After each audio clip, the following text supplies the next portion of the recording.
Assalamu alaikum, nous sommes ziar len, di len bëggé bu baax baax. On se retrouve encore une fois sur votre chaîne A2S Pro avec un immense plaisir. Comme on a l'habitude de le faire, nous voir sur ce qui concerne l'actualité politique sénégalaise. Tay nak dañuy wax sur la visite du Premier ministre Ousmane Sonko en Chine. Mu nek visite bo xamanteni nak succès bu mag la jur. Dem na fa visiter ay provinces yu bari signer ay partenariat yo xamanteni ci walu économie la. Ci diggante Chine ak Sénégal waaye nag voyage bi nii dafa am benn jàngat boo xamante ni moom laa ci bëgg a def muy ñi nga xam ne dañoo nekk Sénégal nekk ay sonkophobe maanaam ñoom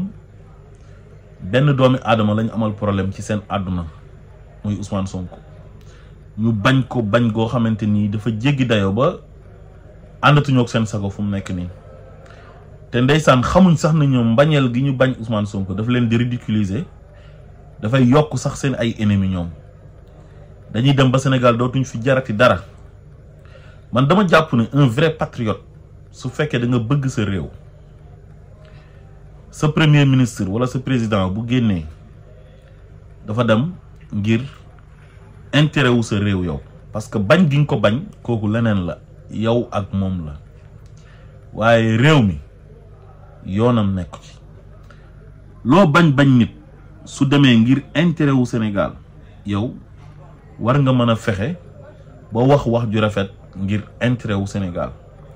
waaye yow da ngay bañ nit ki yow ba far bañaale Sénégal parce que nit ki neexuma te bokk na ci ñu jiite réew mi nga ne kon même na Sénégal yàqu intérêt wu Sénégal je m'en fous sama yoon nekku ci. Madame gars dem nañ ba tollu fo xamne tay buñ mënon créer ben guerre Sénégal wala Sénégal tak ba jeex tak pour Ousmane Sonko échec rek ñom jaral na len ko manam bu Ousmane Sonko voyager dem fenn ngir Sénégal ñom dañ fay nek di wax ci jëm Ousmane Sonko ji waye li taxu jog voyage bi ak yan intérêt la ci Sénégal mëna am partenariat yi nga xamanteni Ousmane Sonko mu ngi koy signer ak dëkk yooyu nga xam ne daf fay dem rawatina ak Chine njëriñ bu mu war a jural Sénégal ñoom yooyu seen yoon nekku ci ñoom daal nee nañ bañ nañ Ousmane Sonko kon daal bu dara baax quoi dara baaxul mais loolu c'est gravissime te ñooñu dañoo nekkoon ay donneurs de leçons démb maanaam nekk ay nit ñoo xam ne sénégalais yi dañ leen a respecté woon jàpp ne ñii ñu bëgg Sénégal lañ ñu gëm Sénégal lañ ndeke au fond ñoom seen intérêt rek moo leen tax a jóg li tax ñu bañ Ousmane Sonko tey mooy li Ousmane Sonko daaneel système bi te ñoom waa système bi lañ mën a àndal nekk fa di jëriñoo Sénégal te duñ jëriñ Sénégal dañuy serviru ci Sénégal mais duñ mës a servir Sénégal maanaam ñoom pour ñoom nguur warul nekk sacerdoce waaye pour nguuru la maanaam am bureau bu baax am oto bu baax voiture de fonction am maison de fonction am passeport diplomatique di tukki di dem di ñëw sa yoon nekkul ci sénégalais yi li ñuy dund yow daal sa intérêt crypto personnel moo la intéresse te pourtant avant Macky Sall di leen na leen kaay leen ñu liggéey ñoom ñëpp dañ daan toog ci télé yi ñi nekk ci journaux yi ñi nekk ci presse en ligne bi di attaquer Macky Sall ñëpp jàpp na ñii dañoo bëgg Sénégal Macky Sall baaxul ñoom ñoo baax Macky Sall oo leen récupérer leen ndeke ñoom loolu lañ bëggoon mooy de pression la woon pour Macky Sall oo leen ngir ñoom seen affaire baax waaye liñ daan wax ne loolu lañ bëggal Sénégal ñoom gëmuñ ci dara maanaam dañ doon wax di def appel du pied pour suñu leen oowee ñu ñëw di noos ki ma ciy njëkkee mooy Mamadou Sy Tounkara nekkoon 2S doon def émission bu ñu tuddee Sénégal ca kanam def na benn vidéo nee na Ousmane Sonko voyage am bi loolu la ñuy tuddee parallélisme des formes nee na daal moom dafa dem ay gouverneur province di ko dalal te pourtant moom am na ay premier ministre yu ñëwoon Sénégal moom moo leen dalal di wane ne daal Ousmane Sonko daal dañ ko sewal foofu noonu Chine ñoom ñëpp dañoo dem ba omnibulé ci defetu Ousmane Sonko ak gàccewu Ousmane Sonko te pourtant Ousmane Sonko jotewul ak ñoom dara de xam nga lan lañu meree Ousmane Sonko lañu nekkoon ci palais ba di nguuru mbir mi neex lool ci ñoom Ousmane Sonko def ay effort fexe ba Macky Sall jógee fi ñu perte seen privilège ak seen avantage loolu rek lañ ko bañee te pourtant ñoom ñoo doon wax ne ñoom dañoo bëgg Sénégal ay républicain lañ ay démocrate lañ ay patriote lañ ndekete ay fenkat lañ ay kàccikat lañ ay traître lañ benn ci Tunkara un intellectuel comme moom fii la daan toog sax suba teel muy corriger Macky Sall di ko yàq lu mel ni xeme ndeke dafa bëggoon Macky Sall oo ko rek mu dem noppi nee na moom moo doon conseiller Macky Sall ne ko sa 3e mandat bi ku ci wax rek dàq ko te buñ la laajee ndax di nga présenté wu pour une 3e fois ci élection présidentielle yi nga xam ne amoo ci droit mooy 2024 yi waxal nii oui nii non nee na moom moo ko conseil yu bon yooyu te kat moom ay valeur la doon oote ne nit ku baax la ak yooyu noonu da daan invité nit sax mu ñëw mu koy jéem a daaneel ci alxuraan pour toroxal ko di wane ne moom jàng na alxuraan mbaax la doon woote ba ñëpp jàpp ne dafa baax ndeke Tunkara bokk na ci ñu gën a bon ci Sénégal ñu gën a yées man moom maanaam ni ma bettee dafa jéggi dayo parce que fa ma ko tegoon moo rëy invité woon na ma sax ci émission boobu noonu Sénégal ci kanam mais waa ji c'est un vaurien du dara donc moom loolu la bañee Ousmane Sonko te Ousmane Sonko faalewu leen defu leen sax nawle parce que xam na ni ñoom bëgguñu réew mi intéressé wu leen seen intérêt rek leen intéressé lu ñuy diwoo xeeñuñ loolu lu ñuy wan Sénégalais yi nekkul ci ñoom keneen ki mooy Madiambal Diagne bi fi Ablaye Wade nekkee daf doon acharné wu ci Ablaye Wade ak doomam yore journalam di bind chaque jour di leen attaqué Ablaye Wade jotoon na ko jàpp lu ñu tëj ko ci kaso bi parce que li mu bëggoon mooy comme li mu réussir ci Macky Sall maanaam mooy li Tunkara def di mettre la pression di attaqué bu président bi ragal oola parce que dafa am ñoo xam dañoo bañ ku leen critiquer soo leen di critiquer rek dañ lay woo na la ñëwal pour nga may leen jàmm te xam nañ ne Sénégalais yi ñu ci ëpp gëmuñ dara dañoo am njëg Abdoulaye Wade sax da ko daan wax waaye moom ëppalul woon ci ay jënd ay nit Macky Sall moo ci ëppal moo tax Idriss Seck doon wax ne Macky il a tous les défauts de Wade mais aucune de ses qualités Wade am na ñoo xam ne fexe na bañ transhumé ñu nekkoon ay PS ak yooyu daan ka saaga waaye ni ci Macky ëppalee Wade ëppalee aussi noonu parce que Wade daan nga ko mettre la pression di ko chantage sax mu bañ Madiambal Diagne def na ko kaso la mujjee te Wade mosu ko oo na ko kaay ñu liggéey bi Macky ñëwee bees Madiambal Diagne il a fait la même chose avec Macky Sall nekk ci journalam bi di attaquer Macky Sall suba ngoon guddeeg bëccëg ba Macky oo ko na ko ñëwal mu ëlbati ko saaga yu mu doon saaga Macky Sall ak xas yu mu ko doon xas ëlbati ko ci Ousmane Sonko te bien sûr Macky Sall moo ko santoon pour ñu yàq Ousmane Sonko yàq derem affaire Adji Sarr bi daf cee fës ba mu ëpp bind ci ay livre di yàq der di kàcc di fen moom it dem na ca Maïmouna Ndour Faye toog fa di fen ay fenam naan ay Ousmane Sonko ay Ali Baba la dem ak maanaam bañ nit ba bañ réew mi mooy li ma wax ci sama début wax mais loolu nit ku baax dina mel noonu yow tubaab bi di ngeen am divergence politique ngeen bañ a ànd politiquement mais soo génnee sa réew dem beneen réew représenté réew mi ñoom patriotisme la ñuy doxal foofu noonu maanaam dañuy fexe joxe ay conseils joxe ay propositions am luñ proposé na premier ministre de visitam bi Chine bu ñu sañoon mu def fa lii wax fa lii wala laa waaye ñoom gàcce la ñuy wër ak niñ ko humilier parce que essayé nañ ko ba sonn par tous les moyens sottiwul ak Macky Sall jël tous les moyens de l'État ut ay journalistes yu koy saagaal di xaste ut ay jugeam ñuy harceler Ousmane Sonko judiciairement wala juridiquement xam ni ñu koy waxee maanaam def lu nekk pour xeex waa ji mbir mi sottiwul te ba tey waa ji dafa leen nawle lijjantiwu leen du leen tudd du leen taas du leen calculer léegi nag ñu xam ne buntu amul pour transhumer parce que ñii duñ nangu loolu comme li Macky Sall nangu woon maanaam nga leen di attaquer ñu oole na la ñëwal léegi nag dañuy continuer di saaga di xaste di saboter faale tuñ sax Sénégal fu mu nekk nii ndax bañ Ousmane Sonko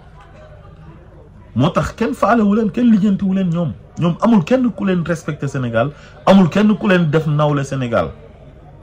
parce que dañoo gis ki nga xamante ni ñi ëpp ci Sénégalais yi moom lañ bëgg ñoom ñu def ko noonu te li tax ñu def ko noonu du intérêt Sénégal a tax de du Ousmane Sonko dafa menacer les intérêts du Sénégal waaye ñoom seen ay intérêt personnel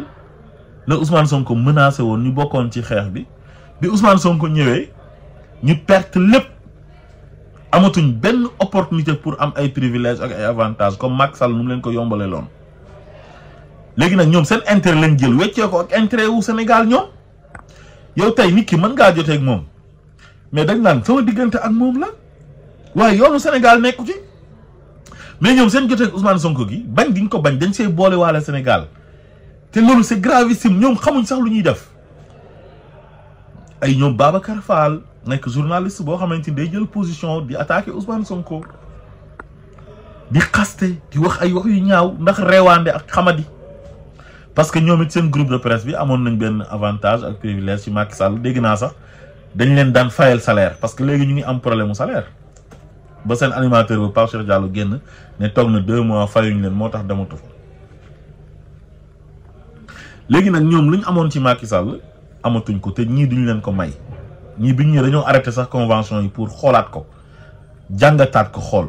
moo tax ñoom ñëpp a ngi jëfur mel ni ay dëmm ku nekk di saaga di xaste lu Ousmane Sonko def baaxul même bu dee intérêt Sénégal la Sénégal war cee développé sax ñoom nee nañ il s'en fout seen yoon nekku ci waaw en tout cas dañoo bañ Ousmane Sonko dañ ko bañ jeex na mais loolu dafa doy waar man moo tax des fois dama leen di seetaan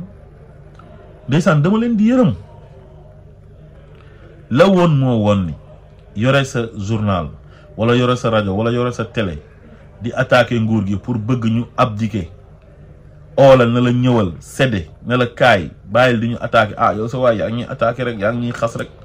jël seen journaux yooyu noonu maanaam seen support médiatique yooyu noonu moo xam télé wala journal wala rajo def ko moyen de pression pour di dal ci kaw nguur gi ñoom ñu mën laa oo na la acca bàyyil di ñu attaquer te ñoom ñëpp ruus tey ñoom ñu bëggoon gàcce Ousmane Sonko jàppoon nañ ne Ousmane Sonko dina dem Chine ba jógee fa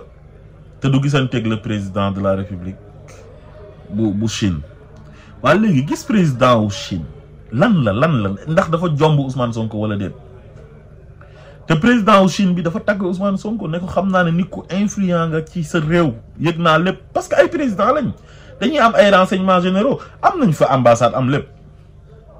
donc lu xew Sénégal xam nañ ko xam nañ Ousmane Sonko yëg nañ révolution bi tout ce qui s'est passé au Sénégal xam nañ ko président bi sax moom mooy bëgg a gis Ousmane Sonko tagg Sénégal tagg Ousmane Sonko léegi ñoom bu ñu sañoon Ousmane Sonko day dem ba Chine du gisanteeg président ba du gisanteeg premier ministre bi ñu ne voilà Ousmane Sonko kenn faalewu ko maanaam ñoom mënu nee nañ duñ mës a jox cër Ousmane Sonko ñoom nee nañ malgré xam nañ ne Ousmane Sonko c'est un homme influent il est aimé au Sénégal ba tax na biñ ko xeexee ne ko doo nekk candidat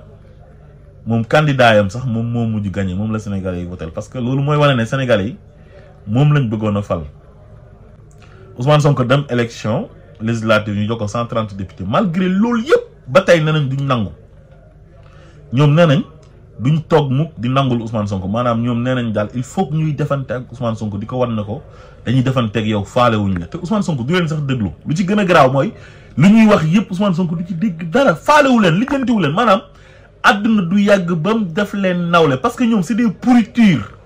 xam nga nit koo xam ne moom li ko tax a jóg mooy Sénégal gu baax ñëpp tolloo xeex corruption fexe Sénégal am bonne gouvernance transparence am autosuffisance alimentaire ah courant bi doy ndox mi doy Sénégal avancé développé jëm kanam hôpitaux yi am plateau médical digne de ce nom ay écoles yu doy ay universités yu doy abri provisoire bañ a amati ay tali yu doy transport bi jaar yoon defaraat raay yi defaraat tali yi maanaam Sénégal vision Sénégal 2050 bi c'est pour un Sénégal émergent loolu moo tax a jóg Ousmane Sonko mais ñoom ñu ngi toog ci télé yi naan Ousmane Sonko la mu sol Ousmane Sonko mu ngay dox ci tapis rouge ba Ousmane Sonko jet privé Ousmane Sonko avion présidentiel bu ree sax ñu ne lu tax mu ree bu ànd ak Diomaye nekk ci digg bi ñu ne warul nekk ci digg bi Diomaye moo fa war a nekk El Malick topp ci moom mu nekk ci troisième maanaam toujours ñoom gàcce Ousmane Sonko la ñuy wër ak toujours nu ñuy tuutalee Ousmane Sonko ak luy humilier Ousmane Sonko. kon ñii dañoo am feebaru xol seen xol yi dafa feebar te yàlla nee na fii qulubihim maradun fa zaadahumullahu maradan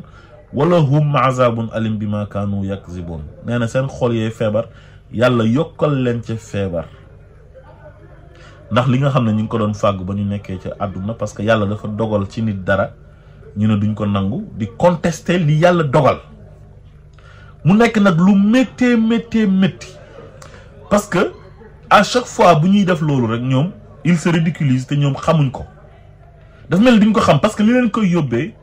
mooy xol bu tàng xol bu soxor xoolal tey boo jëlee Thierno Alassane Sall dafa soxor ba kanam gi sax dafa mujj changé mook juge dem ak seen caatu système bi traître bu bon boobu noonu nga xam ne xool sax mënuma kaa def ndax dafa bon muy Pape Djibril Fall wor Sénégalais yi trahir leen ñëw di fen Sénégalais yi bañ jox ko plus fort reste ndeke moo gën a bon moo gën a yées toogoon ci plateau télévisé yi di jaay neex làmmeñ ak éloquence te lim doon wax dara du ci xam-xam lu dul neex làmmeñ rek ak di reprendre le discours de Ousmane Sonko ba nit ñi bëgg ko mu yëg boppam jàpp ne moom dafa war a jël place Ousmane Sonko ñàkk xam boppam te doo ko dégg mu proposer dara wala mu am benn programme wala mu argumenté te noonu la yëgee boppam jàpp ni képp kuy dund ci àdduna bi moo la gën te duñ dara te ñoom ñëpp bi ñu nekkee dans l'opposition Ousmane Sonko nekk ci opposition Macky Sall lañ faraloon dañoo bëggoon Macky Sall éliminer Ousmane Sonko pour ñoom ñu jàpp ne ñoom ñooy jël place Ousmane Sonko soxor man te weesu yàlla def ci nit dara nga ne li yàlla may nit ki man la ko waroon a may man maa waroon a mel noonu bam jaral la yow président bi même buy jalgati yoon di tooñ opposant boobu noonu di Ousmane Sonko di ko xañ akam ak yelleefam sax yow da nga ciy d'accord yow di encourager président boobu te da nga doon gëmloo Sénégalais yi ne yow homme de valeur nga comme Thierno Alassane Sall ay ñoom juge dem tàng xol boobu noonu nga xam ne nee na il avait démissionné d'une justice qui a démissionné ndekete daf doon sóob li mu ci doon bëgg mooy gain politique Ousmane Sonko xañ ko mu def ko noonu soxor ba xolam bi fu mu nekk nii mu ngi waaj a dagg mook Thierno bokkum Bougane Gueye Dany moom dof la Barthélémy Diaz moom it pareil xamuñ sax ils sont pas sérieux quoi xamuñ sax lan lañ war a def ñoom maanaam ñoom benn en lañ am ci nit ne nit ki dañ ko soxoree voilà di tirer ci moom di def ay pexe pour yàqal ko parce que li ko yàlla mayu leen ko fekk na leen ci géopolitique bi ñoom ñëpp masuñ see tekki dara moom mu ñëw au bout de 10 ans mu nekk au pouvoir ak partem ak ni ko Sénégalais yi bëggee yéenewuñ ko loolu ñu soxoree ko ba léegi ñoom gisatuñ sax intérêt wu Sénégal ñoom billaahi wallahi tallahi tey buñ sañoon tey Sénégal wax naa ko sànq maanaam day tàkk Sénégal day nekk dóom juste rek pour Diomaye ak Ousmane Sonko échec ñoom jaral na leen loolu ñoom te pourtant nit loo ko bañ wax dëgg yàlla da nga ci war a ànd ak sago des fois sax sa patriotisme bi war na mën a feeñ nga ne man kat patriote laa ak nu mu mënti demee nit ki lu ma ko bañ man Sénégal laay jiital quoi waaye fu mu nekk nii maanaam ni ñu bañee Ousmane Sonko lañ bañee Sénégal fu mu nekk nii parce que Ousmane Sonko ak Diomaye ñoo nekk au pouvoir Diomaye bàyyee ko yenn prérogative yi muy dem ay Chine ak xam nga di dem ci biir Afrique pour intégration africaine bi te fépp fu mu dem ndam la fay jëlee dañ koy aduler ndax jaar-jaaram parcours am ndax jàmbaaram ni mu def ba renverser le pouvoir de Macky Sall ba Macky Sall éternisé wul au pouvoir ñu xam ne moom mooy le guide de la révolution le gardien de la révolution sénégalaise nekk jàmbaar nekk royukaay ñoom ñu toog fii di wax seen waxi ñàkk fayda yoo xamante ni duñ mës a wax dara loo xamante ni day amal njëriñ sénégalais yi kon ngeen jàpp ne ñii lenn rek moo leen jàpp mooy dañoo soxor dañoo bon bëgguñ Sénégal ku leen gën a yées amut gis nga Macky Sall moo gën a bon waaye moo leen gën ñoom xam ngeen Macky Sall dafa bon naturellement ba ñëpp xam ne Macky Sall c'est une mauvaise personne mais billahi wallahi watallahi gis nga ces soi-disant opposants là ak seen chat bi nga xamanteni mom moy la plus grosse arnaque de l'histoire de la scène politique sénégalaise muy Pape Djibril Fall ñom ak ñom Thierno Bocoum Thierno Alassane Sall Bougane Gueye Dany juge Damak ay ñom Barthélémy Diaz ak sen soi-disant chroniqueur yi tok ci télé yi di saga nit ñi ñoo gëna yees junney Macky Sall parce que dañoo bon comme Macky Sall motax ñu andon ak Macky Sall waye billahi wallahi wa tallahi Macky Sall bon na trop waye ñom ñoo gëna bon Macky Sall ñom te fu leer la ko tek yalla na yalla may président Ousmane Sonko ndam mu delu soir Sénégal ci jamm yalla na yalla may ndam président Bassirou Diomaye Faye ñu réussir inshallah ci sen mission bi nga xamné sénégalais ñoo leen ko denk am yaakar lool ci ñom assalamu alaykum wa rahmatullah